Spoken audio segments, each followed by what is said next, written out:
Hi people. Basically we are from Rayalaseema. So మాకు పచ్చళ్ళు ఇచ్చే సాటిస్ఫాక్షన్ ఏది ఇవ్వదు. Like starters, non veg, even desserts also. మేము పచ్చళ్ళకి ఎంత అడిక్టెడ్ అంటే మేము మా న్యూ ఇయర్ కూడా కొత్తిమీర పచ్చడితో స్టార్ట్ చేసాము. వీఆర్ దాట్ అడిక్టెడ్ టు పచ్చళ్ళు. సో మేము కొత్తిమీర పచ్చడి ఎలా చేసామో సోది లేకుండా చెప్తాం, మీరు కూడా చూసేయండి.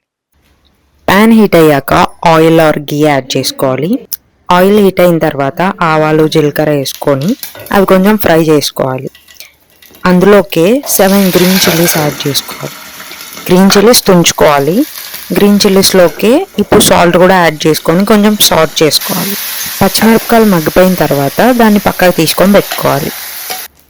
సేమ్ ప్యాన్లో ఆయిల్ వేసి టొమాటోస్ని కూడా మగ్గబెట్టుకోవాలి.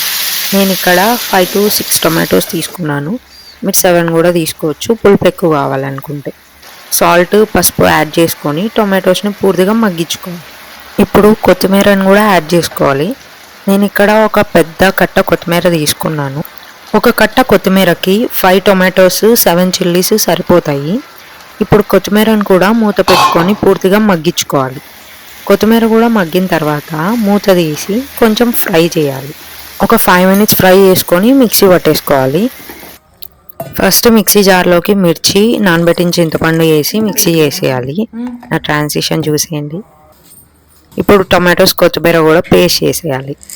మళ్ళీ పోపు కోసము ఆయిల్ వేసి మినపప్పు బాగా ఫ్రై చేయాలి.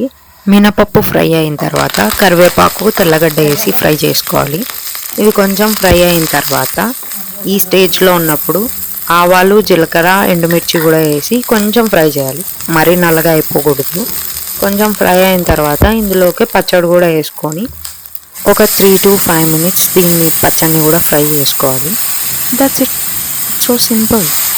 ఈ పచ్చడి రైస్లోకి, టిఫిన్స్లోకి కూడా బాగుంటుంది. ఎట్లుంది బాగుంది మా